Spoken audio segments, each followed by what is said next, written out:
আসসালামু আলাইকুম। আজকে মার্কেট আমরা দেখতে পাচ্ছি ৪,৮০১ এর মধ্যে থেমছে। যেটা আপনার ৬.২৮ মুভমেন্ট দিয়েছে।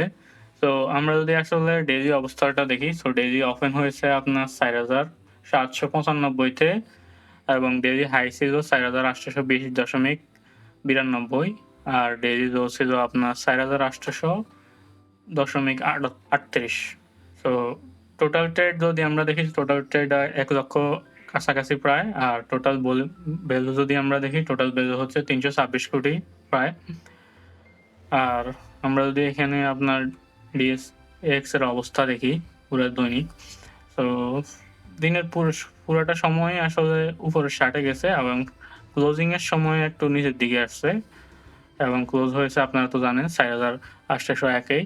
আজকে যদি আমরা দেখি মার্কেটের আপনার ২২৮ টি আপে ছিল এবং ডাউনে ছিল ১০৪ টি, আনচেঞ্জ অবস্থায় ছিল ৬৭ টি।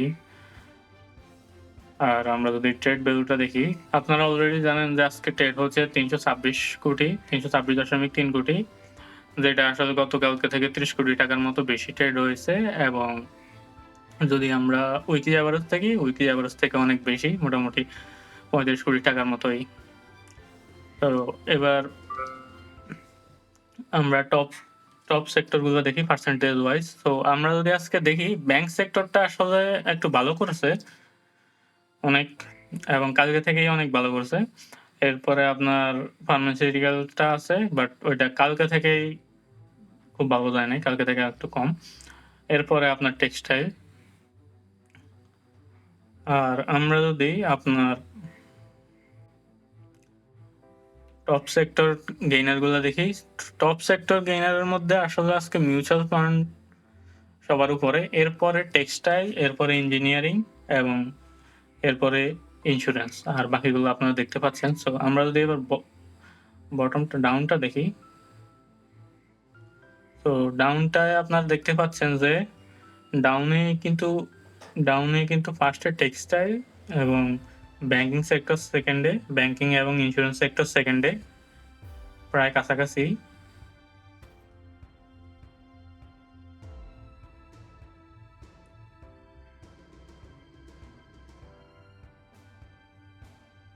চলুন আমরা ডিএসইএক্স টা একটু দেখি। ডিএসইএক্স এ আপনারা দেখতে পাচ্ছেন আজকের ক্যান্ডেলটা আসলে কালকের মতো এত ভালো দেখাচ্ছে না। মাত্র ৬ পয়েন্ট, যদিও আপনার অনেকগুলো পয়েন্ট উপরে আছে বাট ক্লোজিং এর সময় মাত্র ৬ পয়েন্টে উপরে ছিল। আসলে আর হিস্টোগ্রামটা আসলে একটু আগে থেকে লো আসছে, মার্কেট চেঞ্জ হওয়ার প্রবণতা দেখাচ্ছে। আমরা এবার টপ সেক্টর এবং বটম সেক্টর গুলো দেখি।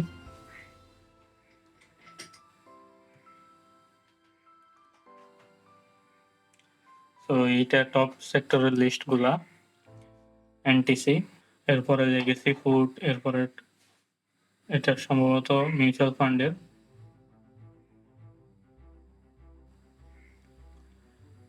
অনেকগুলাই মিউচুয়াল ফান্ড আছে দেখা যাচ্ছে উপরের দিকে আজকে।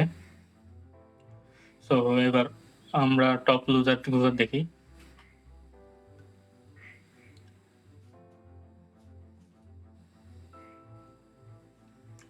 টপ লুজারের মধ্যে এটা বন্ড একটা দেখাচ্ছে, এটা ইন্স্যুরেন্স দেখাচ্ছে। এখন পরবর্তীতে আসলে মার্কেটের অবস্থা কেমন হতে পারে? পরবর্তীতে আসলে এখন যে আপট্রেন্ডটা দেখা দিচ্ছে ওইটা খুব একটা বেশি উপরে উঠবে এমন না। আমার মনে হয় এটা শুধুমাত্র আপনার লস গুলা রিকভার করার পর্যন্তই থাকবে। খুব একটা বেশি জাম্প দিবে না এবং এরপরে ডাউন হওয়ার সম্ভাবনা আছে কিছুদিন পর্যন্ত। এটা জাস্ট আমার এনালাইসিস হিসাবে নিবেন। আজ এই পর্যন্তই। ভালো থাকবেন। ধন্যবাদ সবাইকে।